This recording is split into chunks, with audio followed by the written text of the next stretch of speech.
Good morning बच्चों, क्या हाल चाल। कल हमने शेयर्स के बेसिक नॉलेज आपको दिया था कि शेयर की जनरल एंट्री क्या होती है, इशूड क्या होता है, अलॉटमेंट क्या होता है, फर्स्ट कॉल, फाइनल कॉल, और इसके साथ में ऑथराइज्ड शेयर कैपिटल क्या होती है, इशूड शेयर कैपिटल क्या होती है।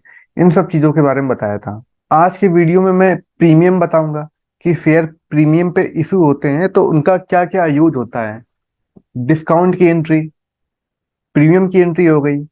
इसके बाद फिर कॉल इन एरियर्स क्या होता है, कॉल इन एडवांस क्या होता है, ओवर सब्सक्रिप्शन अंडर सब्सक्रिप्शन क्या होता है। इसके अलावा फॉर फ्यूचर शेयर्स की क्या एंट्री होती है, फॉर फ्यूचर को जब री इशू करते हैं दोबारा से तो उसकी क्या एंट्री होती है, और उसके अमाउंट को जब हम कैपिटल रिजर्व में ट्रांसफर करते हैं तो उसकी क्या एंट्री होती है।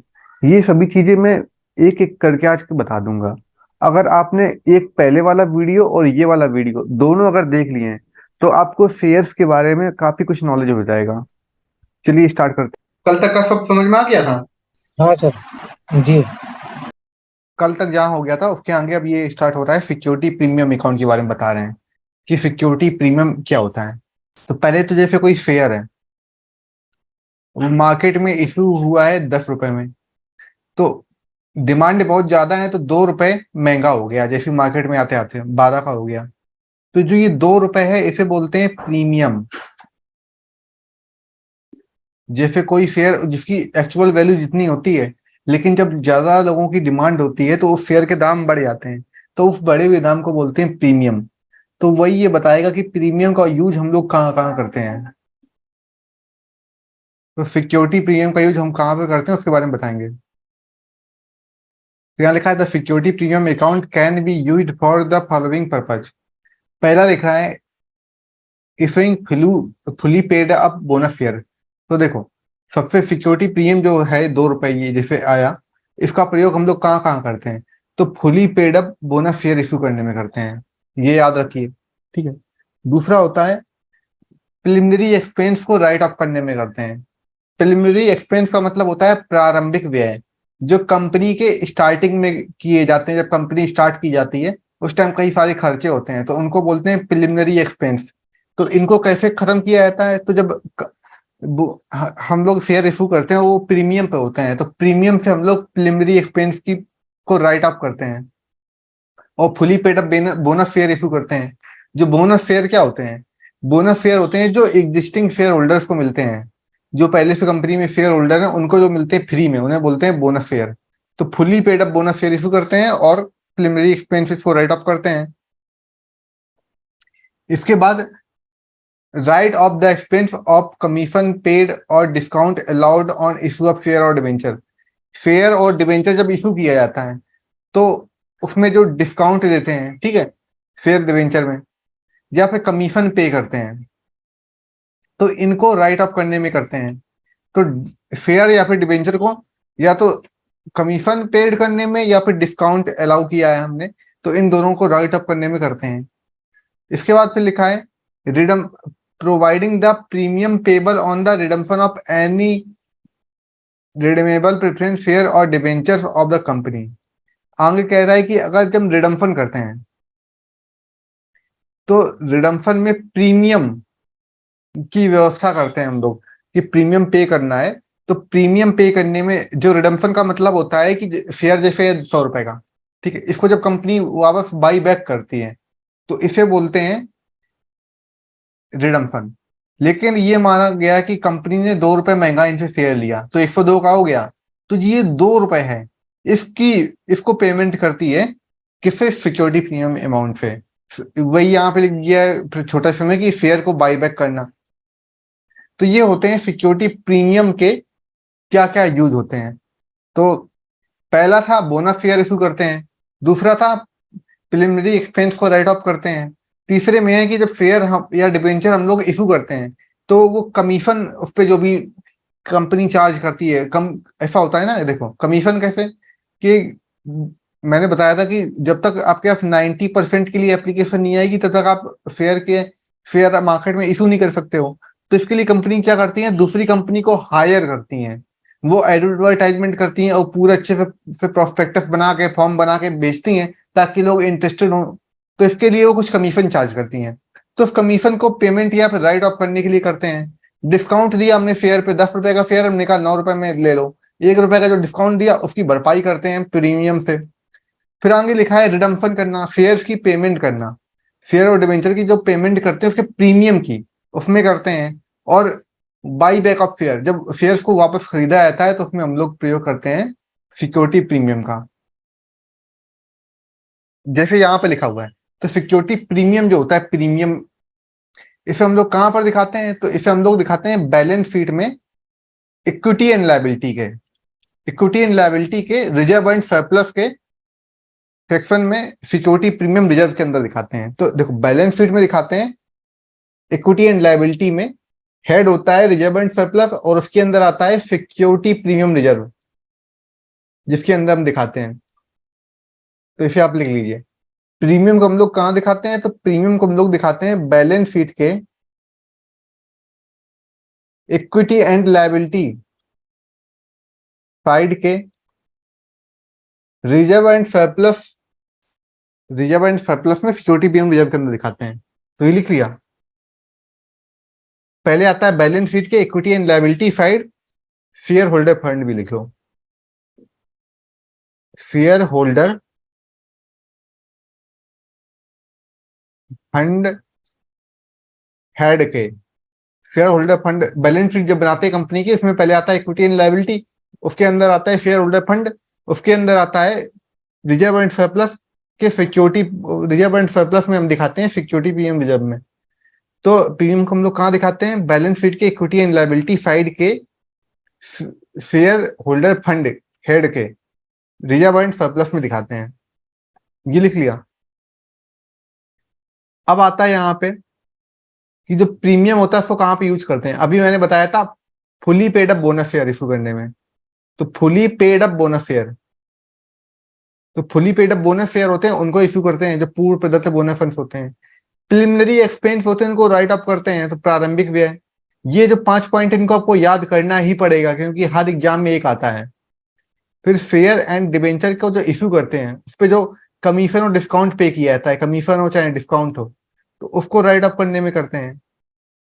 फिर आगे बताया था मैंने कि शोधनी पूर्वाधिकार अनफेयर ऋण पत्र, मतलब कि रिडीमेबल, जो रिडीम करते हैं प्रेफरेंस शेयर या फिर डिबेंचर, इस पे जो हम लोग प्रीमियम पे करते हैं, तो इस प्रीमियम को राइट ऑफ करने में करते हैं। शेयर्स के बाई बैक में करते हैं। तो इन सब में हम करते हैं सिक्योरिटी प्रीमियम का प्रयोग। इतना समझ में आया आपको कि नहीं? यस नो में आंसर दीजिए। आ गया? कोई डाउट है? अब एंट्री बताएंगे। जो मैंने एंट्री बताई थी आपको वो याद है? पहली मैंने बताई थी जब शेयर इशू करते हैं तो एंट्री क्या होती है? बैंक में पैसा आता है तो bank account debit to share application. दूसरी एंट्री थी share application account debit, share capital account, ये बताई थी। थर्ड एंट्री बताई थी मैंने। अब इसका उल्टा हो जाता है, ए बी, फिर आता है बी और ए। तो मैंने बताई थी फिर आगे थर्ड एंट्री जो थी तो क्या आती? Share allotment account debit to share capital, और फिर थी चौथी entry bank account debit to share allotment. ये थी एंट्री। तो अब यहां कह रहा है प्रीमियम ड्यू हुआ है एप्लीकेशन पे, तो पहली एंट्री होती है हमारी रिसीव की, दूसरे में हम लोग ट्रांसफर करते हैं या फिर उसको ड्यू कह दो। तो कह रहा है कि प्रीमियम हमारा एप्लीकेशन पे ही हमने पे किया है, तो एंट्री पहली bank account debit to share application होगी। तो देखो पहली तो एंट्री वही है। दूसरी एंट्री में क्या होगा भैया? डिस्काउंट, देखो जो डिस्काउंट लिखते हैं DISCOUNT, डिस्काउंट ऐसे लिखते हैं। तो देखो डी आ गया है, तो डी फॉर डेबिट। तो डिस्काउंट ऑलवेज डेबिट होता है, याद रखना। D for discount, discount always debit. P for premium, तो इसका उल्टा हो जाएगा क्रेडिट, तो प्रीमियम हो जाएगा क्रेडिट। वैसे ही कॉल इन एरियर और कॉल इन एडवांस में होता है। कॉल इन एरियर या फिर कॉल इन एडवांस। तो देखो जो एरियर होता है, एरियर मतलब होता है कि हमने पैसा नहीं पेमेंट किया है, तो नहीं किया है तो मान लो उसको नहीं करना, और मान लो डिस्काउंट, ठीक है, तो वो डेबिट हो गया। और कॉल इन एडवांस, हमने एडवांस में पेमेंट कर दी, मतलब कि हमारे पास बहुत पैसा है, हम प्रीमियम पर्सन है, तो ये हो जाएगा क्रेडिट। तो अब आप बता सकते हो डिस्काउंट ऑलवेज डेबिट, क्योंकि वो डी लिखा है, डी फॉर डेबिट होता है। Premium always credit. वैसे ही कॉल इन एरियर, क्योंकि देखो एरियर, कॉल इन एरियर का मतलब होता है कि हमारे पास पैसा नहीं था तो हमने पेमेंट नहीं की, इसलिए वो डेबिट होता है। लेकिन call in advance always credit होता है। इसे आपको याद रहेगा। अब इतना तो आपको चलो याद हो गया, बहुत अच्छी बात है। तो अब यहाँ पे पहली एंट्री होती है हमारी, बैंक अकाउंट डेबिट थी तो ये रिसीव होता है, दूसरे में ड्यू होता है, फिर आगे की एंट्री जितनी भी होती है इसमें ड्यू और रिसीव चलता है। तो पहली एंट्री में लिखा था, यहाँ पे देखो लिखा हुआ है premium is due at the time of application. तो भैया बताओ जरा, प्रीमियम ड्यू हुआ है, ड्यू की तो ये एंट्री होती है, तो इसका मतलब है यहां पर आ जाएगा हमारा प्रीमियम कह रहा है, तो प्रीमियम हमारा ऑलवेज क्रेडिट होता है, तो टू प्रीमियम आएगा। तो पहली तो bank account debit to fair application हो गई, दूसरी fair application account debit to premium, देखो security premium to capital account हो गई एंट्री। देखो अब अगर इसके बाद कहता है अलॉटमेंट में, कहता अगर अलॉटमेंट में प्रीमियम दी है, तो आप खुद सोचो, पहली रिसीव की थी, फिर ड्यू की, फिर ड्यू रिसीव, तो ड्यू में ही हमेशा प्रीमियम आता है। इसका मतलब ए और बी, फिर ए बी ऐसे चलता है, तो यहां पर तो प्रीमियम आ गया। अगर हम कहते हैं अलॉटमेंट में, तो सीधी सी बात है, यहाँ पे अलॉटमेंट की एंट्री क्या रहती, पहली entry fair allotment account debit, discount होता तो डेबिट में होता है, प्रीमियम है तो टू सिक्योरिटी प्रीमियम और टू शेयर कैपिटल अकाउंट। बात समझ में आई? अगर हमारा ये प्रीमियम होता अलॉटमेंट पे, अब अगर हमारा फर्स्ट कॉल पे होता प्रीमियम, तो फेयर अलॉटमेंट की जगह यहां पर हो जाता फर्स्ट कॉल, बस। और पूरी वही एंट्री होती, फाइनल कॉल पे होता प्रीमियम तो फाइनल कॉल हो जाती है, फिर सेकेंड कॉल या फाइनल कॉल। तो प्रीमियम का आपको समझ में आई एंट्री?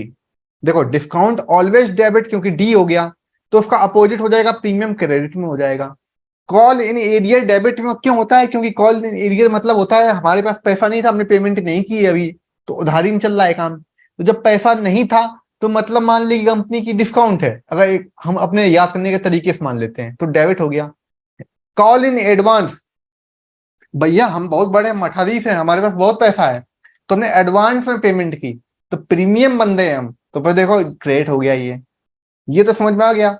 आपको ये भी समझ में आ गया कि डिस्काउंट और प्रीमियम की एंट्री कहां पर होती है। तो देखो डिस्काउंट और प्रीमियम की एंट्री अगर ऐसे याद रखो, पहली एंट्री होती है रिसीव, फिर ड्यू, फिर उसकी उल्टा होती है एंट्री, सेकंड वाली पहले आती है, फिर इसके बाद ये पहली वाली चौथे में आती है। तो वैसे अगर देखा जाए तो प्रीमियम हमेशा ड्यू की एंट्री में होता है। ड्यू जैसे एप्लीकेशन पे सेकंड था, थर्ड में आ गया हमारा, अलॉटमेंट पे हमारा पहले नंबर पे आता है। तो अगर आप अलॉटमेंट से याद रखो, तो हमेशा प्रीमियम पहले लिखा जाता है। क्यों? क्योंकि भैया जब आप ड्यू करोगे, तभी तो प्रीमियम और डिस्काउंट दिखाओगे। तो प्रीमियम आता है टू में और डिस्काउंट आता है बाई में आता है, मतलब डेबिट में आता है, कि लिखेंगे fair allotment account debit, discount account debit, ऐसे चलता है। और जो कॉल इन एरियर और कॉल इन एडवांस होता है, ये सेकेंड एंट्री में होता है। सेकेंड एंट्री कैसे? Call in arrear call in advance पहली एंट्री में नहीं होता है, ये चलता है रिसीव वाली एंट्री में। यहां पर दिखाते हैं कॉल इन एरियर या फिर कॉल इन एडवांस। अगर कॉल इन एरियर होता है तो डेबिट मानो, तो कॉल इन एरियर डेबिट हो जाता है, कॉल इन एडवांस हो जाता है क्रेडिट टू में। तो इतना जो मैंने यहाँ पे खिंचाया है, ये समझ में आया आपको? पहले बताइए, इसमें कोई अगर डाउट है तो बताइए। क्लियर हो गया है? बहुत सही, ऑल क्लियर। एक बार और देख लीजिए बच्चों, लिखा था premium due at the time of application, तो एप्लीकेशन में होता है, तो सही मैंने बताया premium discount debit, premium credit, ठीक है। और प्रीमियम और डिस्काउंट आता कहां पर है? ड्यू में आता है। ड्यू की एंट्री अगर देखा जाए तो एप्लीकेशन में सेकंड नंबर पे होती है और बाकी सब में पहले नंबर पे होती है। तो यहां पर देखिए एप्लीकेशन पे सेकंड में थी, तो देखो प्रीमियम हमारा आता है क्रेडिट में, तो सिक्योरिटी प्रीमियम लिख दिया। तो प्रीमियम की क्लियर हो गई। अब प्रीमियम अगर अलॉटमेंट पर भी ड्यू हो रहा है तो अलॉटमेंट पे पहली एंट्री आती है क्योंकि ड्यू की, तो यहां देखो टू प्रीमियम लिख दिया गया, पहली एंट्री देखी, समझ में आई। अगर यहाँ पर कॉल इन एरियर होता तो पता है आपको, कॉल इन एरियर हमारे पास पहली एंट्री में नहीं आता है, ड्यू में नहीं आता है, रिसीव में आता है।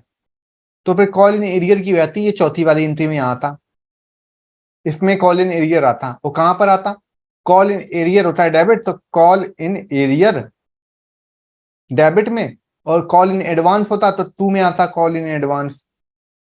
जितना भी पढ़ाया सब बढ़िया है, अब आगे देखते हैं। आगे कुछ और एंट्री दी हुई है, देखो बोर तो नहीं हो रहा हो ना जो मैं पढ़ा रहा हूँ, प्रीमियम क्लास है ये समझ लो, ऐसे कोई पढ़ाता भी नहीं इतने अच्छे से। कॉल इन एरियर की बात हो रही है, ठीक है। अब आगे आता है कॉल इन एरियर और कॉल इन एडवांस क्या होता है। तो कॉल इन एरियर आप बता सकते हो क्या होता है। कॉल इन एरियर होता है जिसकी हम भैया पेमेंट नहीं कर पाते हैं, तो नॉट पेमेंट। और कॉल इन एडवांस क्या होता है, तो call in advance equal to Mukesh Ambani, ये समझ लो। तो आपके पास बहुत पैसा है इसलिए आपने एडवांस में पेमेंट कर दी, एडवांस में पेमेंट कर दी। तो देखो यहां पर भी लिखा है एंट्री में कि कॉल इन एरियर डेबिट होता है, ये देखो लिखा हुआ है, दिख रहा है लिखा हुआ। और कॉल इन एडवांस की बात करते हैं तो कॉल इन एडवांस हमारा देखो यहाँ पे क्रेडिट होता है, तो टू में लिखा है call in advance. Call in arrear अगर होता है तो उस पर कंपनी कितना चार्ज करती है, इंटरेस्ट कल मैंने बताया था 10% करती है। और अगर कॉल इन एडवांस होता है तो कंपनी देती है कितना है, 12% देती है। देखो लिखा है कॉल इन एरियर में क्या होता है 10% और कॉल इन एडवांस में 12% आता है। अब अगर कंपनी जैसे 10% चार्ज कर रही है इंटरेस्ट, तो इसकी भी तो एंट्री होनी चाहिए ना। तो यहाँ पे लिखा है, ये इतना एग्जाम में कठिन आता नहीं है लेकिन तभी पढ़ लो। कॉल इन एरियर 10% जैसे लिखा है तो 10% चार्ज कर रही है। मानते हैं उसने 100 रुपए नहीं दिया था और अब इस पे चार्ज कर लिया 10%, तो टोटल 110 रुपए हो गया। इस पे इंटरेस्ट कितना हुआ, तो 10 रुपए का हुआ। तो इस 10 रुपए की जो एंट्री होती है वो 10 रुपए की एंट्री यहां पर इसकी लगती है। जैसे पहली एंट्री लिखी है बैंक अकाउंट डेबिट, तो यहां पर इंटरेस्ट लिखा है कि interest on call in arrear, interest on call in arrear लिखा हुआ है। तो कॉल इन इंटरेस्ट दे रहे हैं, तो देखो 10 रुपए इंटरेस्ट था, तो इंटरेस्ट हमको मिलेगा क्योंकि ये देंगे शेयर होल्डर। तो अभी बैंक अकाउंट डेबिट टू कहां से मिला है, तो इंटरेस्ट मिला है कॉल इन एरियर से। ये अलग से एंट्री है, ये कंपनी करेगी इसको जब लिखेगी क्योंकि उसको मुनाफा हो रहा है। अभी दूसरी एंट्री हो जाएगी interest on call in arrear account debit to profit and loss. तो अगर इनकी मर्ज एंट्री करें तो क्या बना होगा, कंपनी को मिला है कैश तो bank account debit to profit and loss. अगर मर्ज एंट्री देखें तो यही तो हुआ। तो पहले तो bank account debit call in arrear credit में हुआ टू कॉल इन एरियर, ये आ गया। ऐसे ही आ जाएगा कॉल इन एडवांस में, जब कॉल इन एडवांस में इंटरेस्ट की बात करता है तो इंटरेस्ट मिल रहा है, ठीक है। तो इंटरेस्ट यहां पे मिल रहा है कि दे रहे हैं, कॉल इन एडवांस में क्या होता है, कंपनी देती है 12% ब्याज। 100 रुपए की चीज थी, अब 112 रुपए की होगी, 12 रुपए ब्याज दिया इसने, पे किया है। तो जब पे किया तो बैंक क्रेडिट में हो जाएगा टू बैंक। किसको किया है, तो interest on call in advance. फिर दूसरी एंट्री होती है प्रॉफिट एंड लॉस डेबिट में to interest on call in advance, ये हो जाती है एंट्री। तो अगर आपसे मोटा मोटा कोई कहता है, कोई इंटरव्यू में आप गए हो, ठीक है, किसी बड़े एग्जाम में, अगर वो आपसे तुरंत कहता है कि सर आप जल्दी से बताइए इसका आंसर, आप बता देंगे आप सिलेक्ट हो जाओगे। कहता है बताइए आप कॉल इन एरियर कहाँ आता है, तो call in arrear yes debit में आता है। कहेगा कॉल इन एडवांस कहाँ पे आता है, तो आप कहोगे कॉल इन एडवांस आता है क्रेडिट में। आप कहेगा सर आप बिल्कुल सही हो, अब आप बता दीजिए interest in call in arrear कहाँ आता है। Interest in calls in arrear, confuse, interest interest debit होना चाहिए। कहेगा सर आपकी नौकरी चली गई क्योंकि ये क्रेडिट में होता है, और interest in calls in advance ये डेबिट में होता है, इसका उल्टा। क्यों ये होता है अब आप खुद सोचो। देखो, call in arrear debit, call in advance credit, ये तो बता चुके हैं। तो जब ये डेबिट में है, अब हम ब्याज ले रहे हैं इसलिए क्रेडिट में कर दिया, यहां पर मैं दिखाया है। क्योंकि अगर आपको याद हो, एक ही रूल होता है, अगर थोड़ा सा दिमाग में लगाओ, कहते हैं लॉस आता है डेबिट में और गेन से आते हैं क्रेडिट में। कभी सुना है rule? Income and gain for credit, losses and expenses for debit. Nominal account का रूल होता है बच्चे। तो नॉमिनल अकाउंट यहां लग रहा है। तो देखो, लॉस होते हैं डेबिट में, इसलिए इन कॉल इन एरियर मतलब कि हम पैसा लेंगे उससे ना, तो ब्याज लगाया है तो हमें प्रॉफिट हुआ है, तो गेन क्रेडिट आता है, इसलिए कॉल इन एरियर क्रेडिट में हो गया है, इंटरेस्ट वाला। और जब interest in call in advance तो डेबिट हो गया। बाकी तो सिंपल बता चुके हैं कि कॉल इन एरियर डेबिट आता है और एडवांस क्रेडिट में आता है, लेकिन ब्याज लग जाता है तो उल्टा एंट्री होती है। इतना समझ में आ गया? और कॉल इन एरियर पे 10% ब्याज होता है, कॉल इन एडवांस पे 12% ब्याज होता है। और कॉल इन एरियर एडवांस कहां पर आता है? तो देखो, कॉल इन एरियर एडवांस आता है रिसीव वाली एंट्री में, और ड्यू वाली एंट्री में क्या आता है? तो प्रीमियम और डिस्काउंट आता है। अब आप बताइए, इतने में कोई अगर डाउट हो तो बताइए, यस नो में आंसर दीजिए। डाउट है तो यस, नहीं है तो नो। No, okay. एक जैसे ही क्वेश्चन दिया है, यहां पे लिखा है एक कंपनी है जिसके पास 10 शेयर हैं। बता दो कितनी गरीब कंपनी होगी और 10 शेयर ही हैं। एप्लीकेशन पे 4 रुपए, अलॉटमेंट पे 3 रुपए, फर्स्ट कॉल पे 2 रुपए, फाइनल कॉल पे 1 रुपया दिया है। अब कह रहा है कॉल इन एरियर है, एक 200 शेयर की बात कर रहा है। सॉरी, गलत पढ़ दिया था क्वेश्चन मैंने। यहाँ पे लिखा है 10,000 शेयर हैं, ठीक ठाक कंपनी है। 10,000 शेयर है, फेस वैल्यू 10 रुपए है शेयर की, ये फेस वैल्यू है। एप्लीकेशन पे 4 रुपए, अलॉटमेंट पे 3 रुपए, फर्स्ट कॉल पे 2 रुपए और फाइनल कॉल पे 1 रुपए है। आगे कह रहा है ए पर्सन, उसने 200 शेयर लिए थे, उनका कॉल इन एरियर हो गया है। कॉल इन एरियर मतलब पैसा नहीं चुकाया उसने। कहाँ का नहीं चुकाया? तो इसने देखो, अलॉटमेंट का नहीं चुकाया है और फर्स्ट कॉल का और फाइनल कॉल का नहीं चुकाया है। तो पहले साफ सुथरा लिखते हैं, एप्लीकेशन, अलॉटमेंट, फर्स्ट कॉल और फाइनल कॉल, यही तो होता है। एप्लीकेशन 4 रुपया, अलॉटमेंट 3 रुपया, फर्स्ट कॉल 2 रुपया, फाइनल कॉल 1 रुपया। Total share 10,000। ए नाम का इंसान है, ए फॉर आमिर खान। आमिर खान है, उसने 200 शेयर लिए हैं जिनका पैसा नहीं पेमेंट किया है। तो ये allotment, first call, final call इनका नहीं किया है। अपने दिमाग में जोर डालो, कॉल इन एरियर मतलब कि डिस्काउंट आता है ड्यू में, डिस्काउंट और प्रीमियम आता है ड्यू में। कैसे ड्यू में आता है? क्योंकि D for debit, due for due. और कॉल इन एरियर और एडवांस आएगा रिसीव में। तो ड्यू की एंट्री देखो, एप्लीकेशन में होती है सेकेंड एंट्री और बाकी सब में होती है फर्स्ट एंट्री। और कॉल इन एरियर की एप्लीकेशन पे होती है फर्स्ट एंट्री, बाकी सब में होती है सेकेंड एंट्री। तो यहाँ कॉल इन एरियर बोल रहा है, मतलब कि सेकेंड एंट्री की बात हो रही है। Call in arrear second entry, second entry कहां पर? Allotment, first call, final call में। तो भैया कर दो। देखो, सेकेंड एंट्री रिसीव वाली, कॉल इन एरियर डेबिट, देखो डेबिट लगा हुआ है, तो कॉल इन एरियर भी डेबिट हो गया। आगे देखो, फर्स्ट कॉल में भी कॉल इन एरियर डेबिट हुआ, वो भी सेकेंड एंट्री हुई। फाइनल कॉल की बात करते हैं तो यहां भी कॉल इन एरियर है, सेकेंड एंट्री हो गई। बाकी सिंपल सा होता है, आप कर लोगे। पूरे ही बता दें? चलो बता ही रहे हैं। Bank account debit to fair application, bank account debit, भाई 4 रुपया मिला है अलॉटमेंट एप्लीकेशन पे, टोटल फेयर 10,000 थे, 40,000 आ गया। पहला तो हो गया क्लियर। दूसरी एंट्री में देखते हैं।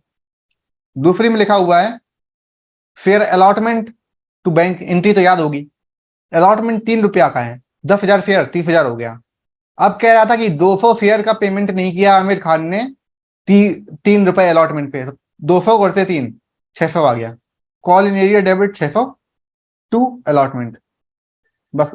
तो अलॉटमेंट था देखो, रिसीव हुआ था 30,000 से, 600 की नहीं पेमेंट की, मतलब 29,400 की। फर्स्ट कॉल की बात करते हैं, 2 रुपया आए, 10,000, 20,000 हो गया। अब 20,000 हुआ, 2 रुपया गुड़ते 200, 400, मतलब कि 400 रुपया की नहीं पेमेंट की है, तो 20,000 में 19,600 की है। फाइनल कॉल में 1 रुपया दिया है, बताओ, तो 10,000 हो गया टोटल। एक गुड़ते 200, तो 200 आ गया कॉल इन एरियर में, और बैंक में आया 9800। ये तो आपको समझ में आ गया होगा, मुझे कंफर्म है।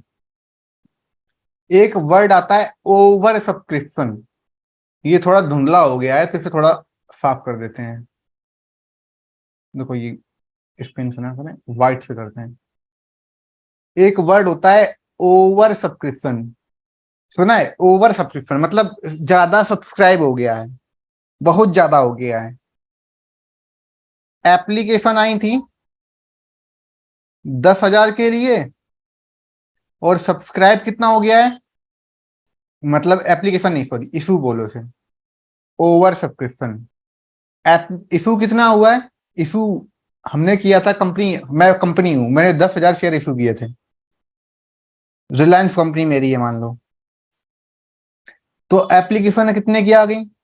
एप्लीकेशन आ गई है 12,000 की। तो जो ये 2,000 रुपए एक्स्ट्रा आ गया है, इस 2,000 को बोलते हैं ओवर सब्सक्रिप्शन। अब अगर अंडर सब्सक्रिप्शन होता तब क्या होता? तो अंडर लिखा है, अंडर, UNDER, सब्सक्रिप्शन। तो अंडर सब्सक्रिप्शन मतलब होता है मैंने इशू किए, अब ये कंपनी है अडानी की, 10,000 शेयर इशू किए, और एप्लीकेशन कितनी आई? सिर्फ 2 शेयर की, बाकी 9,998 रुपए घुस गए। तो जो ये 2 रुपया है, इसे बोलते हैं अंडर सब्सक्रिप्शन।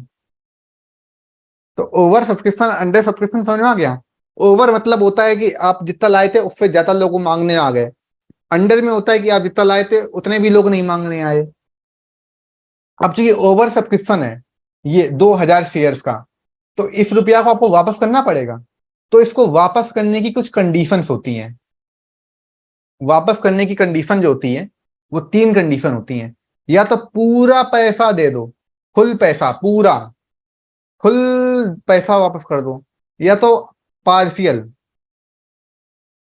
पार्शियल दे दो और आधा ना दो, या तो पूरा पैसा यूज कर लो आगे के लिए, आगे की कॉल के लिए। ये 3 कंडीशन होती है, या तो पूरा रिफंड कर दो, या तो पार्शियल रिफंड करो और पार्शियल यूज करो, या तो फुल यूज कर लो।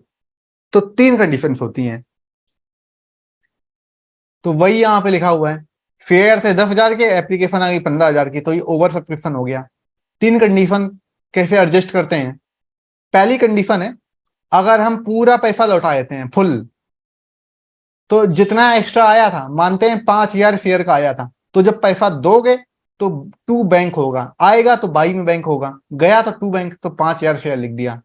एप्लीकेशन पे हमें निकालना पड़ेगा, तो एप्लीकेशन निकालते हैं, क्योंकि जैसी कॉल का जैसी आता है आपका एप्लीकेशन आएंगे, तो एप्लीकेशन में आप लौटा दोगे, तीसरी एंट्री होती है, ये तीसरी एंट्री वही है जो एक्स्ट्रा शेयर आए थे उनके लिए। अब क्या हो रहा है कि आप एडजस्ट कर रहे हो, पूरा पैसा आपने ये रिफंड किया है, अब पूरा पैसा आप एडजस्ट कर रहे हो आगे के लिए, एडजस्ट कर रहे हो आगे की कॉल। कॉल मतलब होता है अलॉटमेंट भी हो सकता है, फर्स्ट कॉल भी हो सकता है, फाइनल कॉल भी हो सकता है, तो आगे के लिए कर रहे हो। तो शेयर एप्लीकेशन डेबिट, जैसे ये हुआ था, to respective call. Respective call मतलब होता है टू अलॉटमेंट भी हो सकता है जिसमें आप रखना चाहो, टू फर्स्ट कॉल भी हो सकता है, टू फाइनल कॉल भी हो सकता है। अब तीसरा आता है पार्शियल। पार्शियल मतलब होता है पार्शियल रिफंड और पार्शियल यूज, मतलब कि 50% आप वापस कर रहे हो, 50% यूज कर रहे हो। तो जो 50% आप करोगे तो टू बैंक में आ जाएगा, ये आ गया टू बैंक। और 50% जो आपने यूज किया है तो टू रिस्पेक्टिव कॉल में यहां पर आ जाएगा। तो एंट्री हो जाएगी फेयर एप्लीकेशन अकाउंट, ये वाला आ गया share application, to respective call ये हम यूज करेंगे, टू हमने वापस किया है तो बैंक आ गई। तो ये होती है ओवर सब्सक्रिप्शन की 3 तरीके से, कि एक होती है जिसमें पूरा पैसा यूज कर ले, पहला पूरे पे पूरा पैसा हम रिफंड कर देते हैं, एक में पूरा पैसा यूज कर लेते हैं, इसमें आधा पैसा यूज करते हैं, आधा हम रिफंड कर देते हैं। तो ये ओवर सब्सक्रिप्शन अंडर सब्सक्रिप्शन समझ में आया? इतने में कोई डाउट हो तो बताइए। कोई डाउट नहीं। आगे देखते हैं शेयर फॉरफीचर का। तो शेयर फॉरफीचर के लिए जो होता है, शेयर फॉरफीचर की जो कंडीशन होती है उसमें 14 दिन पहले आपको सूचना देनी पड़ती है जब आप जब्त करते हो। फॉरफीचर कब लगता है? फॉरफीचर तब लगता है जब आप पेमेंट नहीं कर पाते हो शेयर्स की। तो नॉट पेमेंट, जब आप पेमेंट ना कर पाओ तब फॉरफीचर की एंट्री होती है। तो उसमें बताया जाता है कि 14 दिन पहले आपको इन्फॉर्मेशन देनी पड़ती है, उसे बोलते हैं शेयर फॉरफीचर। ठीक है, फॉरफीचर ऑफ शेयर्स पढ़ा रहे हैं। ठीक है। ठीक है सर। हाँ, तो रिकॉर्डिंग कर रहा हूँ मैं, तो आवाज नहीं आएगी, तो सुन लीजिएगा। आपकी आवाज मुझे नहीं सुनाई पड़ेगी। फॉरफीचर बता रहा था मैं, फॉरफीचर्स ऑफ शेयर्स। तो ये क्या होता है? फॉरफीचर्स ऑफ शेयर्स का मतलब होता है कि जब कोई शेयर होल्डर शेयर्स की पेमेंट नहीं कर पाता है, डिफॉल्टर हो जाता है, तो उसके शेयर्स को जब्त कर लिया जाता है। तो जब्त करने को इंग्लिश में बोलते हैं फॉरफीट करना। तो वही फॉरफीचर ऑफ शेयर्स है कि जब कोई शेयर होल्डर शेयर्स का पूरा पेमेंट नहीं कर पाता है, जैसे एप्लीकेशन, अलॉटमेंट और फर्स्ट कॉल और फाइनल कॉल होती है। तो अब क्या है कि कोई एक पर्सन है जिसने एप्लीकेशन अलॉटमेंट दिया लेकिन फर्स्ट और फाइनल कॉल की वो पेमेंट नहीं दे पाया, लेकिन कंपनी को तो सारा रुपए चाहिए है। तो कंपनी क्या करेगी, उसको पहले तो वार्निंग देगी, और इसके बाद भी अगर वो नहीं देता है तो फिर 14 दिन का उसको टाइम देती है। 14 दिन का, 14 दिन पहले उसको इन्फॉर्मेशन देगी कि सर मैं आपके शेयर्स को फॉरफीचर कर ले रही हूँ। तो फॉर इसके बाद वो 14 दिन बाद फॉरफीचर कर लेगी।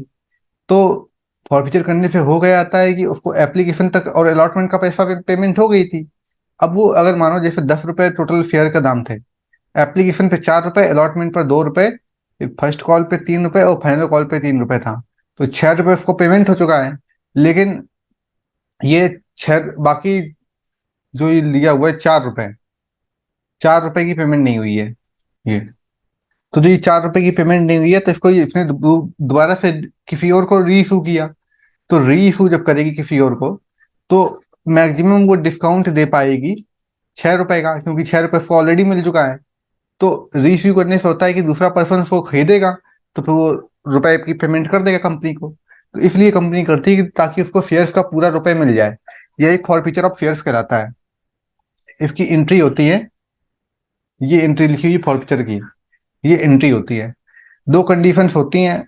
जब कोई शेयर होल्डर अगर प्रीमियम का पेमेंट कर देता है, अगर प्रीमियम का पेमेंट कर देता है तब ये एंट्री होती है, अगर प्रीमियम का पेमेंट नहीं करता है तब ये एंट्री होती है। ये कैसा है मतलब इसका? तो जैसे शेयर्स में मैंने बताया था कि एप्लीकेशन पे 2 रुपए, अलॉटमेंट पर 4 रुपए, फर्स्ट और फाइनल फाइनल कॉल बची। ठीक है, तो एप्लीकेशन पे 2 रुपए हो गया, अलॉटमेंट पर 4 रुपए हो गया। तो अब बचा कितना? बचा 4 रुपए बचा। तो अब जो 4 रुपए बचा है उसमें हमने लिख दिया कि मानो 3 रुपए फर्स्ट पे और 3 रुपए ये लिख दिया। तो इसका मतलब है 2 रुपए ये प्रीमियम होगा ना, तभी तो बराबर होगा। इसमें 2 रुपए इंक्लूड होगा प्रीमियम का, क्योंकि तभी ये 10 रुपए आएगा जब 10 रुपए का टोटल शेयर था।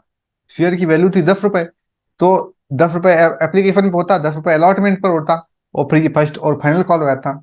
तो यहाँ पर हमने दे दिया कि अगर मेरा जो प्रीमियम है वो अलॉटमेंट पर दिया है, if include premium on allotment, अगर अलॉटमेंट पर हमने इंक्लूड कर दिया है प्रीमियम।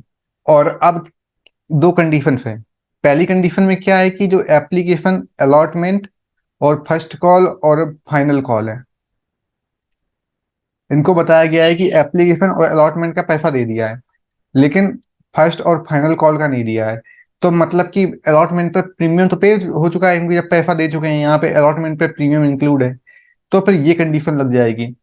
अगर दूसरी कंडीशन में कहता कि एप्लीकेशन का दिया है लेकिन अलॉटमेंट और फर्स्ट कॉल और फाइनल कॉल का नहीं दिया है, तो अलॉटमेंट का नहीं दिया है, मतलब कि इसमें प्रीमियम इंक्लूड है, प्रीमियम भी नहीं पेमेंट किया है, तब ये वाला लगता मामला।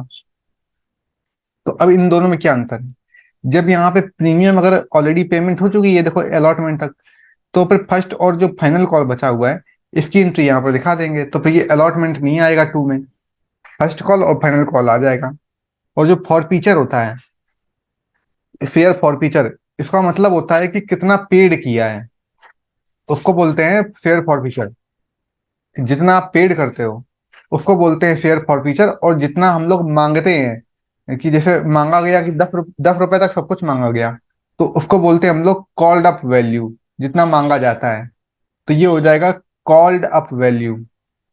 शेयर कैपिटल को बोलते हैं हमेशा कॉल्ड अप वैल्यू बोलते हैं, और फॉरफीचर को बोलते हैं पेड अप वैल्यू, कितना पे किया। जिसमें मांगा 10 रुपए पूरा गया था, क्योंकि हमें तभी तो पता है कि फर्स्ट कॉल और फाइनल कॉल की पेमेंट नहीं की है।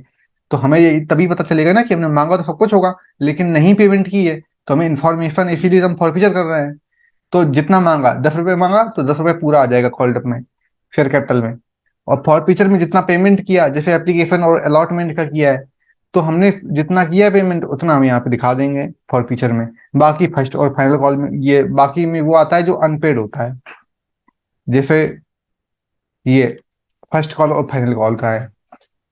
ये एक कंडीशन होती है। दूसरी में है कि अगर प्रीमियम का अमाउंट नहीं पे किया है, तो जब नहीं पे करते हैं, तो जैसे यहाँ पर 2 रुपए प्रीमियम था, तो इसको हम डेबिट में दिखा देंगे, फेयर प्रीमियम अकाउंट डेबिट करके। तो यहाँ 2 रुपए लिख दिया, ठीक है। मांगा तो पूरा 10 रुपए गया था, तो 10 रुपए यहाँ लिख दिया। तो अब फेयर हो गया कितना, 12 रुपए का हुआ, ठीक है। अब देखो अलॉटमेंट पर कितना था, तो अलॉटमेंट पे था हमारा, देखा जाए तो 4 रुपए था ना, क्योंकि इंक्लूड रहेगा इसमें प्रीमियम। प्रीमियम हमने ऊपर लिख दिया डेबिट में, लेकिन हम उसको क्रेडिट में भी दिखाएंगे पूरा अमाउंट। जैसे अलॉटमेंट का 4 रुपए था, 4 दिखाएंगे या 2 नहीं दिखाएंगे। फर्स्ट कॉल का 3 रुपए और फाइनल कॉल का 3 रुपए। और फॉर फीचर का मतलब होता है कितनी पेमेंट की, तो पेमेंट तो हमने सिर्फ एप्लीकेशन की है यहाँ पर सेकंड कंडीशन में। तो एप्लीकेशन थी 2 रुपए की, तो 2 रुपए ये हमारा बना, ये पहली एंट्री में। अब दूसरी एंट्री की बात की थी जो मैंने, तो दूसरी वाले में क्या बनेगा, यहाँ पर देखो फेयर कैपिटल मतलब होता है कितना मांगा, तो मांगा तो पूरा 10 रुपए है, 10 रुपए लिख दिया गया। अब यहाँ पे हम प्रीमियम का अमाउंट लिखते नहीं है, सीधी सी बात है, तो प्रीमियम नहीं लिखते हैं क्योंकि ऑलरेडी हम लोग अलॉटमेंट पे कर चुके हैं। और यहाँ पर हम लोग क्या करेंगे, अलॉटमेंट तो पे कर दिया, तो ये एंट्री होगी नहीं अलॉटमेंट की, इसको हटा देते हैं। अब बची फर्स्ट कॉल और सेकेंड कॉल की। फर्स्ट कॉल कितना रुपए है, 3 रुपए है, और सेकेंड कॉल कितना है, 3 रुपए है। तो टोटल 6 रुपए पेमेंट हो गई। अब बचा कितना, 4 रुपए की जो 6 रुपए की पेमेंट नहीं हुई, और 4 रुपए बचा हुआ है जिसकी पेमेंट हुई है।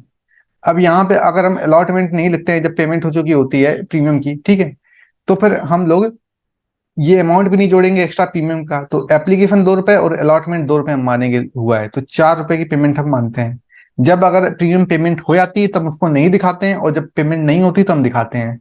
यहाँ पे प्रीमियम पेमेंट हो चुकी है अलॉटमेंट तक, तो इसलिए हमने यहाँ प्रीमियम का अमाउंट नहीं जोड़ा। फॉर फीचर में ऐसा नहीं किया हमने कि एप्लीकेशन 2 रुपए प्लस अलॉटमेंट का 4 रुपए लिखे। हम वही दिखाएंगे जो सिर्फ अलॉटमेंट का है, प्रीमियम छोड़ के। ये तब होता है जब प्रीमियम का अमाउंट पे हो जाता है। देखो कंपनी बहुत चालाक होती है, जब पे हो जाएगा तो वो छिपा लेगी, प्रीमियम दिखाएगी नहीं, और जब नहीं पे होगा तो खूब खूब दिखाएगी बड़ा बड़ा करके, डेबिट भी दिखाएगी और क्रेडिट में भी, अलॉटमेंट में जोड़ देगी प्रीमियम। ये होता है। तो अब ये दोनों कंडीशन समझ में आई। हाँ सर। और बाकी जो यहाँ पे फेयर कैपिटल होती है पहली एंट्री, फेयर कैपिटल, इसका मतलब होता है, ये डेबिट में होती है हमेशा, तो ये होती है, इसका मतलब होगा called up value. Called up value मतलब कि मांगी गई पूंजी, कितना मांगा गया, ये आता है। फॉर फीचर हमारा 2 में होता है। तो जो फॉर फीचर होता है, फॉर फीचर का मतलब होता है paid up, paid up value, मतलब कि भुगतान किया गया, भुगतान किया आ जाएगा फॉर फीचर में।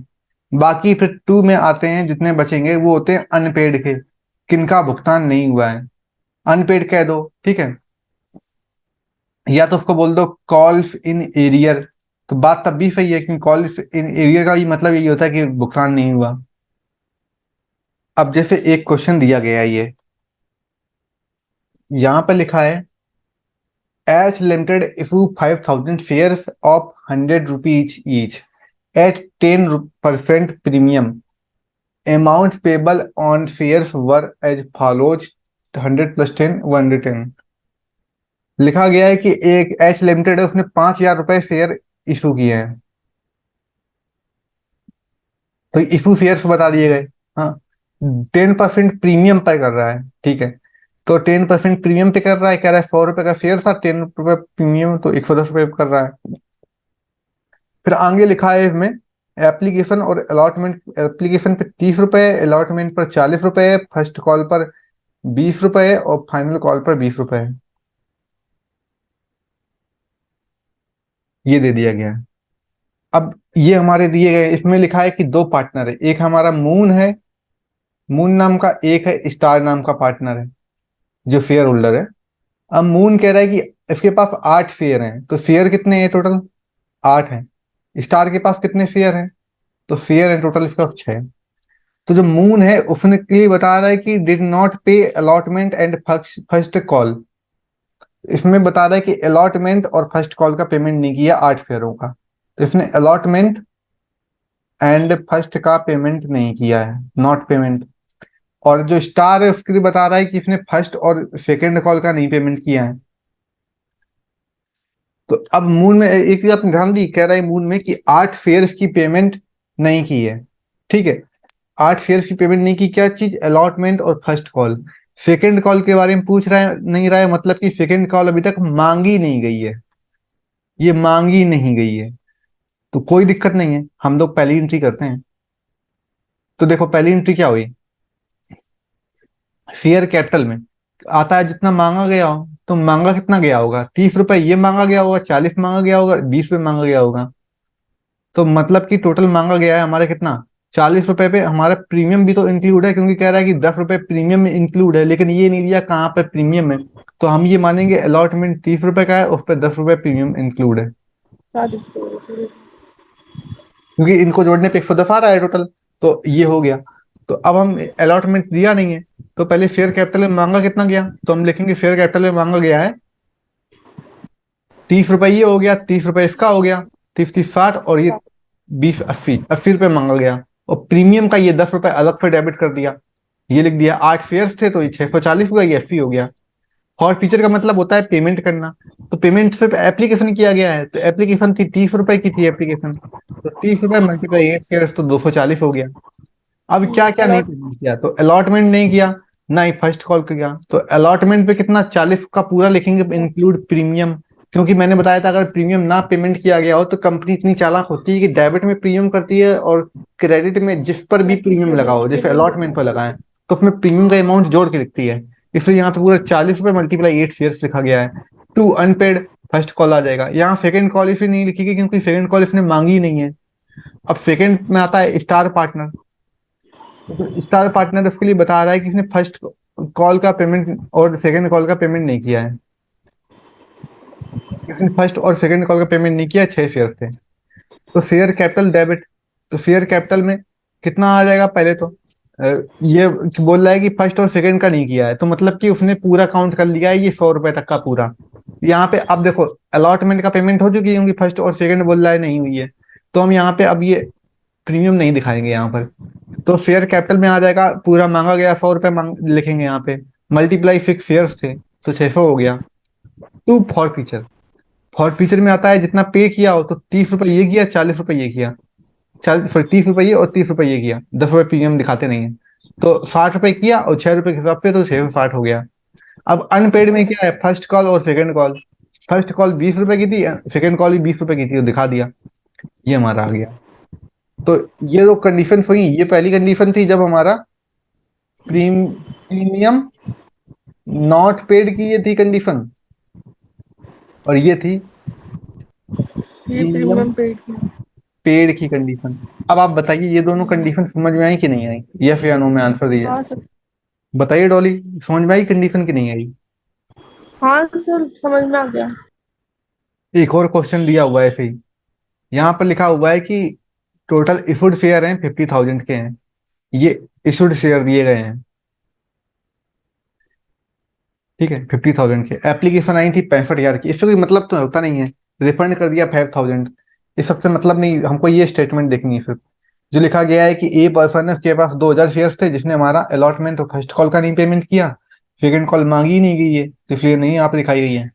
और बी बता रहा है कि इसने एप्लीकेशन का किया है, अलॉटमेंट का किया है, लेकिन फर्स्ट कॉल और सेकंड कॉल का नहीं किया है, और कोई दिक्कत नहीं है, 2 रुपए प्रीमियम है, तो ये प्रीमियम कहाँ पे इंक्लूड होगा? ये कुछ कहा नहीं गया, तो मानेंगे अलॉटमेंट इंक्लूड है, 3 रुपए अलॉटमेंट, 2 रुपए प्रीमियम हो गया, तो 4 3 7 2 9 1 10 हो गया, सही है। बाकी पर यहाँ पे ये एंट्री दे दी गई है। एंट्री को बड़ा ध्यान से समझिए। तो पहले वाले में बता रहा है कि देखो, ए में बता रहा है कि पीएम का अलॉटमेंट नहीं दिया है, तो अलॉटमेंट में सर इंक्लूड इसमें ये बता रहा है ना कि ये बताया कि जब प्रीमियम दे प्रीमियम दिया ना है। पेड हो, नॉट पेड प्रीमियम, तब ये एंट्री होती है, और जब पेड प्रीमियम हो तब ये एंट्री होती है। हाँ, तो share capital debit, premium debit to allotment. तो देखो, प्रीमियम हमारा कितना था, 2000।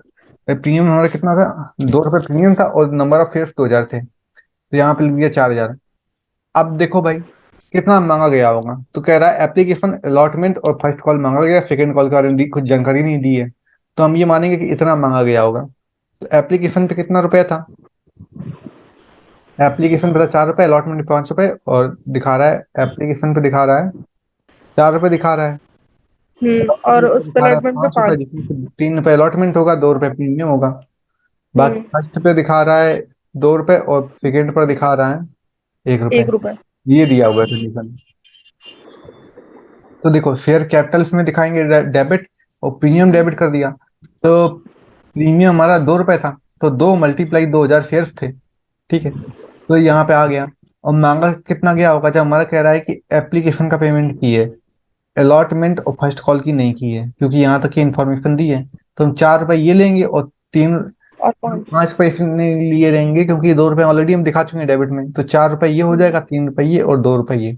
तो 4 3 7 2 9, 9 रुपए मांगा गया, मतलब कि जितना मांगते हो उतना शेयर कैपिटल में आता है। और 2000 शेयर्स थे, तो 18,000 हो गया। अब टू में देखो, टू में आता है अनपेड, तो अनपेड में अलॉटमेंट है और फर्स्ट कॉल 2 अनपेड है। तो अलॉटमेंट कितना था, अनपेड है इसलिए दिखा अलॉटमेंट दिया है। पूरा 5 रुपए, क्योंकि मैंने बताया था कि डेबिट में प्रीमियम आता है और क्रेडिट में पूरा अलॉटमेंट का अमाउंट देते हैं इंक्लूडिंग प्रीमियम। तो 5 रुपए मल्टीप्लाई 2000 शेयर से 10,000 हो गया।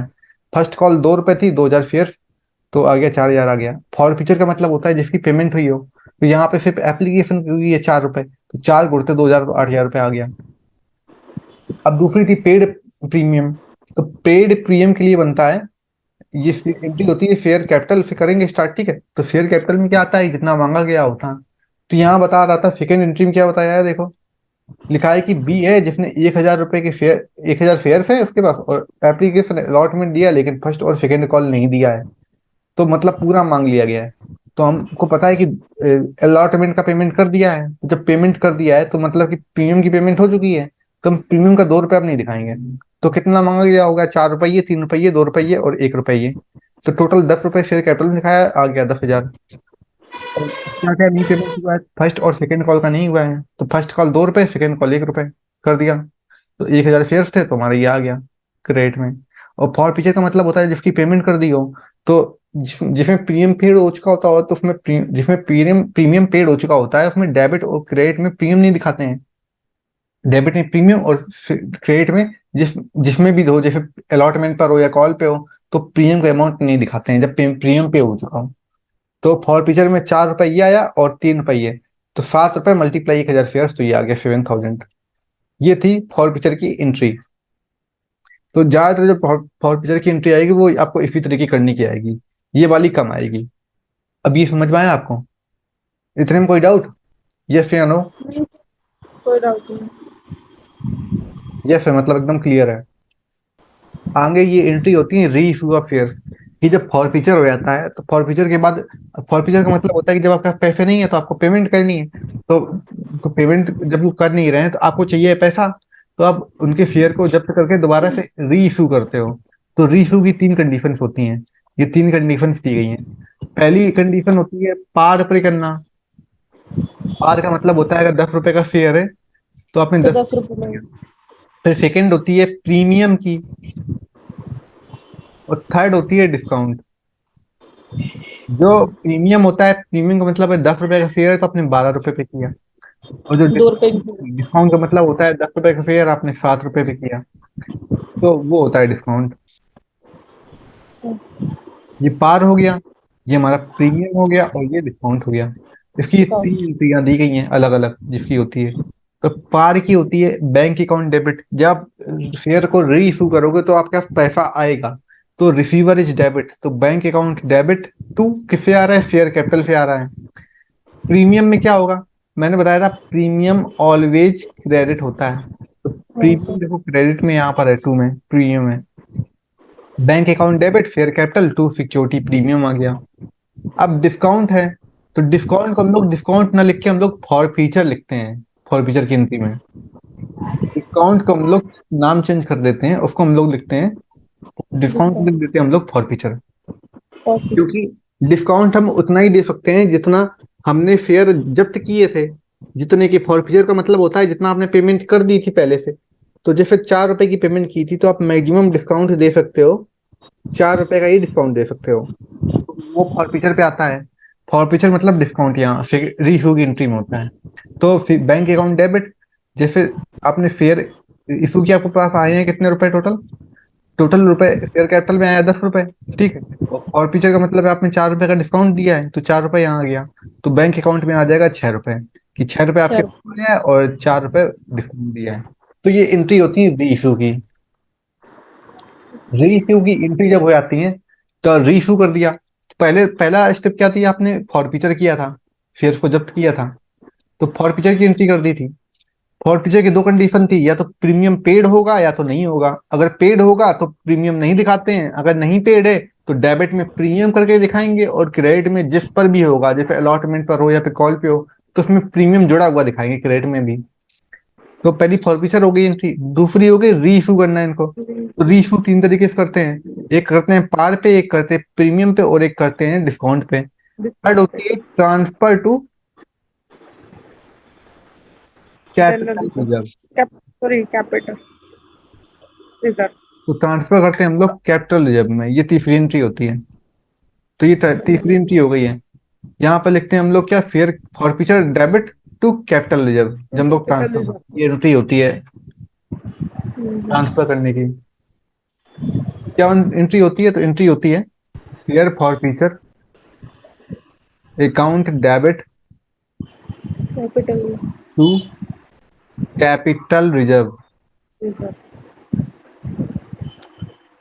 ये एंट्री होती है जब इसको हम लोग ट्रांसफर करते हैं कैपिटल रिजर्व में, तो इसकी ये होती है ट्रांसफर टू कैपिटल रिजर्व।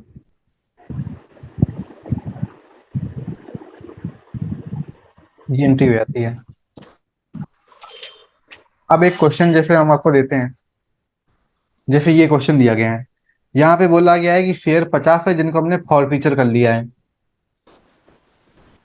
और 10 रुपए का शेयर था जिसमें हमें पेड हुआ है 6 रुपए, और नॉट पेड यानी कि कॉल फिन एरियर 4 रुपए का है। कह रहा है कि री इशू किया है हमने, इसमें अलॉटमेंट एप्लीकेशन तो दिया नहीं, फिर दे दिया गया है पेड और नॉट पेड, तो मानेंगे इसमें अलॉटमेंट पेड है। तो री इशू 10 शेयर किए गए हैं और इतने पर किए गए हैं। जब दिया हो कि टोटल शेयर्स जैसे 50 रुपए के थे जिनको हमने फॉरफीचर किया है, और कम री इशू कम कर रहा हो, इशू उनको कम कर रहा हो, जैसे 50 थे वो कम कर रहा है, 10 ही कर रहा है, तो उसका एक फॉर्मूला होता है फॉरफीचर ज्ञात करने का। जब कम रीफू करते हैं तो पर शेयर वैल्यू निकालने का फॉर्मूला होता है share forfeiture account amount into रीफू शेयर। जैसे फॉरफीचर अमाउंट 300 रुपये आया मानो, ठीक है। रीफू आपने 10 शेयर किए हैं और पहले टोटल शेयर थे 50 शेयर आपने फॉरफीचर किए थे, तो काटेंगे 7 रुपये। इस अमाउंट को हम माइनस करते हैं अगर रिजर्व में ट्रांसफर करने के लिए, तो ये बताएंगे। तो ये फॉर्मूला आपको याद रखना पड़ेगा, लिख लीजिए कि जब देखो फॉरफीचर किए हों ज्यादा, फॉरफीचर जब ज्यादा किए हों और उनको जब रीइशू करेगा तो वो फिर कम करे, तब ये फॉर्मूला लगता है। तो इसमें देखो पहले तो लिखा है शेयर कैपिटल का मतलब होता है जितना मांगा गया हो। तो अब इसमें पता है कि 6 रुपये पेमेंट किया है, 4 रुपये नहीं किया है पेमेंट, तो मतलब मांगा तो पूरा 10 रुपये गया होगा। तो 10 रुपये 50 शेयर्स थे तो 500 हो गया।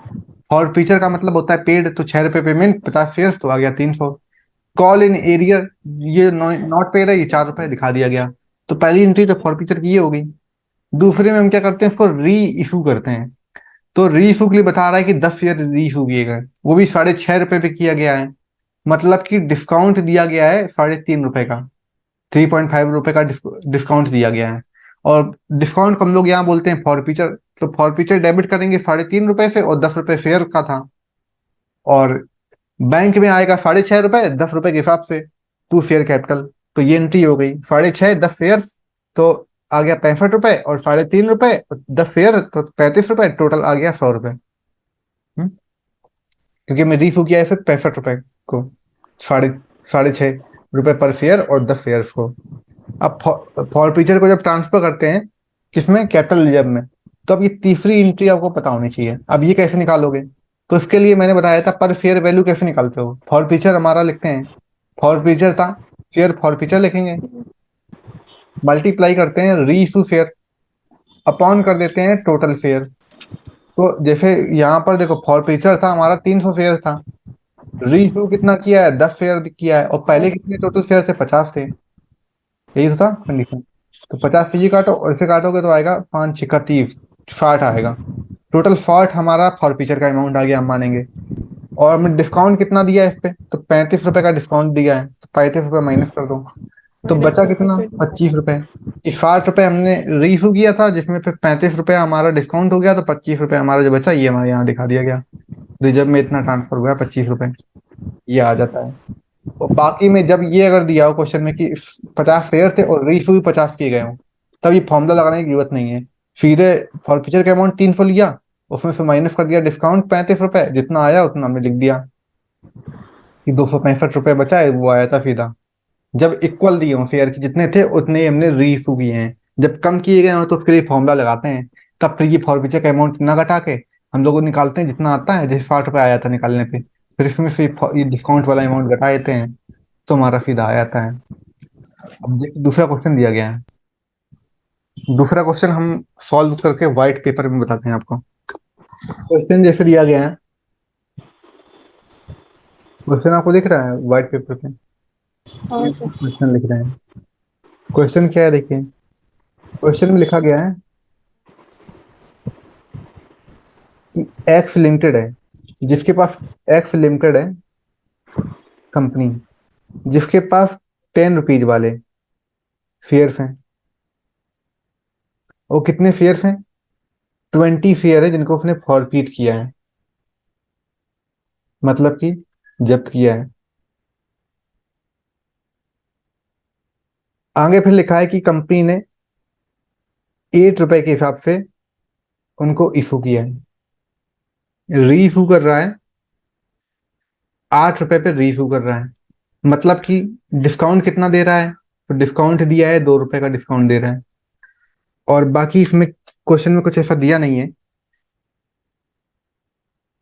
कहा गया है कि 20 शेयर टोटल जिनको जब्त किया गया है, रीफू किया गया है हमारा, 8 रुपए पे कर दिया गया है रीफू, और 5 रुपए का पेमेंट हो गई है, 5 रुपए की पेमेंट हो गई है, तो कितने की नहीं हुई है, तो 5 रुपए की पेमेंट नॉट पेड है। ये क्वेश्चन कहा गया है। क्वेश्चन कहा गया है कि देखो एक्स लिमिटेड है जिसके पास 10 रुपए वाला शेयर है, और बी शेयर को फॉरफीचर किया गया है, रीफू किया गया है, उनको 10 रुपए वाले शेयर को 8 रुपए पे रीफू किया गया है, मतलब कि 2 रुपए का डिस्काउंट दिया गया है, और पेमेंट हुई है 5 रुपए की, पेमेंट हुई है शेयर पे, और 5 रुपए की नहीं हुई है। तो फॉरफीचर की एंट्री बताइए। बड़ा सिंपल है, पहली एंट्री होती है, ध्यान से देखिएगा एंट्री, पहली एंट्री होगी share capital debit to forfeiture to unpaid. तो देखो शेयर कैपिटल में 10 रुपए पूरा मांगा गया, क्योंकि हमको ये दिया है कि ये हमारा 5 रुपए पेमेंट नहीं हुआ है, तो 10 रुपए मल्टीप्लाई, कितने शेयर्स हैं, शेयर्स है 20, ये आ गया हमारा 200। इसका फॉरफीचर में आता है हमारा जो पेमेंट हुआ हो, तो 5 रुपए पेमेंट हुआ है, मल्टीप्लाई 20 शेयर्स थे, 100 आ गया, तो अनपेड भी हमारा 100 हो जाएगा। इसके बाद दूसरी जो एंट्री होती है जिसको हम लोग करते हैं री इशू, ये तो हमारी फॉरफीचर की एंट्री हो गई। री इशू की एंट्री होती है bank account bank account debit, debit. Discount को बोलते हैं यहाँ पे forfeiture, forfeiture debit to share capital. ठीक है, अब आप जरा बताओ, कह रहा है 8 रुपए पे मैंने री इशू किया है, तो मतलब कि 8 रुपए पे री इशू कर रहा है, और कितने शेयर्स थे, तो शेयर्स वही 20 बता रहा है, तो इसे करो तो 160 आ गया। तो डिस्काउंट कितना रुपए का दिया, तो 2 रुपए का डिस्काउंट दिया होगा 20 शेयर्स पे, तो 40 रुपए का डिस्काउंट दिया, टोटल आ गया हमारा 200। 200। अब फिर हम उसको क्या करेंगे, ट्रांसफर करेंगे कैपिटल रिजर्व में। Capital, transfer sorry. To capital reserve में सॉरी सॉरी, कैपिटल। एंट्री होगी। तो एंट्री होती है रिजर्व की, forfeiture shape of future to debit to capital reserve, ये एंट्री होती है। Capital. Forfeiture debit to capital reserve.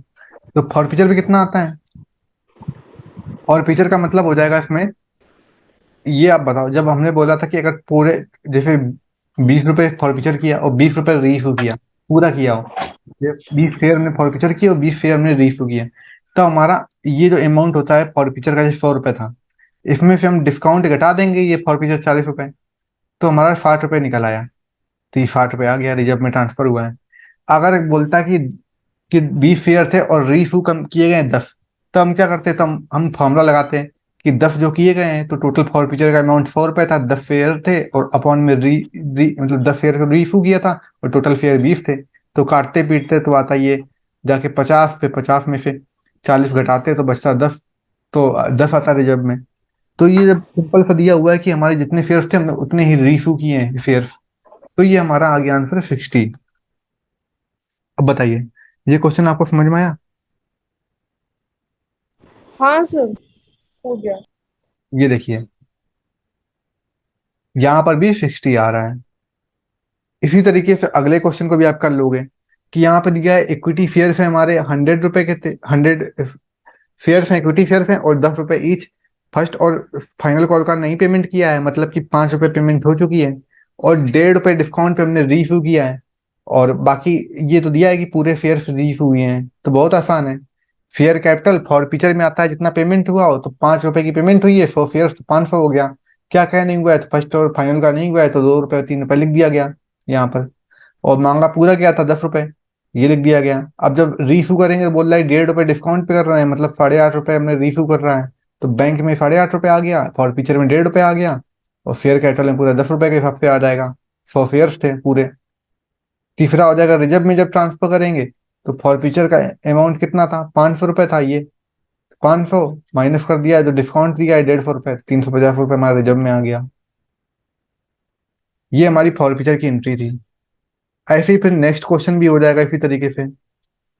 तो उम्मीद है कि आपको ये फॉर फ्यूचर के क्वेश्चन समझ में आ गए होंगे। अगर कोई डाउट हो तो आप पूछ सकते हो। कुछ पूछना है, ये सन या नो में आंसर दीजिए। नहीं पूछना है, सारा क्लियर है, कंफर्म? ठीक है, फिर आज की क्लास क्लोज करते हैं।